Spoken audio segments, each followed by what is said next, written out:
Hello, I'm Kevin Berger. Emma Norton Services works to provide affordable housing in the Twin Cities by partnering with women, children, and families who are homeless and experiencing the challenges of disabilities. Here to tell us about their work is Tanya Brownlow, Executive Director of Emma Norton Services. Thanks so much for joining us today. Thank you, Kevin. Tell me about the families that you're working with at Emma Norton. Sure. Like I said, we have 13 families who live with us at Emma Norton Services. Most are homeless due to some type of disability, whether mental health or chemical disability. They come to us because they don't have an affordable place to live. They're homeless and in shelters, and they need a safe place for their families.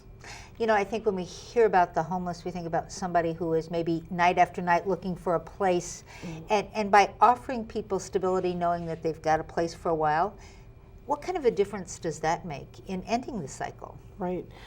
Yes, and in addition to our families, we have 50 women who live with us on another side as well. And for those 50 women and those 13 families with their 80 kids, it makes a huge difference. I think for anybody to make any progress in their life, to overcome addiction or mental health, they need a safe place to live.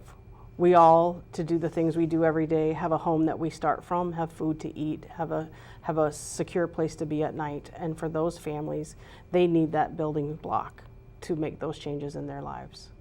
We've heard about the kind of a crisis in affordable housing, that people who, in some cases, work long hours, work hard, can't afford a decent place to live for themselves and their children. Is that a result? Is some of that the reason why you see the families that you see? Yes, definitely. I think the families that come to us, I mean, that's one of the first things we do is think about how to get them more education, more services, and hopefully that they can get better jobs, because when they have the income to be able to afford their rent, then they're able to provide for their families. In talking about families, these families with children, I suppose if you grow up without a home, are you more vulnerable to then kind of having that happen in your own adult life? Yes, definitely. I mean, the results have shown that in the statewide surveys that they do every year, that homeless children definitely often end up as a homeless adult. You're more likely to have that happen to you if you've experienced homelessness as a child. Do you work with the children to try and, break that cycle? We definitely do. I mean, that's the core of what we're able to do.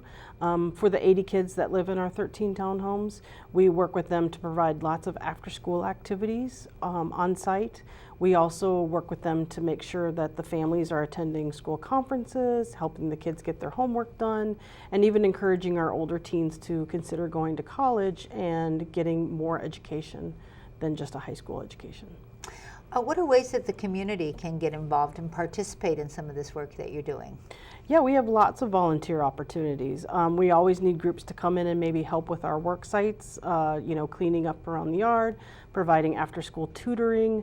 Sometimes with our women, it's nice to have volunteers who come in and do a craft night, or teaching computer skills. Any ways that they want to get involved would be great. And you also have some fundraisers coming up for Emma Norton. We definitely do. It wouldn't be summer in Minnesota without a golf tournament, so we have that in late summer. We have a big event in late October called Voices for Victory, and that's always a real great time. Well, Tanya Brownlow, I know you're new as Executive Director, so I wish you a lot of good luck as you move forward in leadership of Emma Norton Services. Great. And thanks so much for joining us today.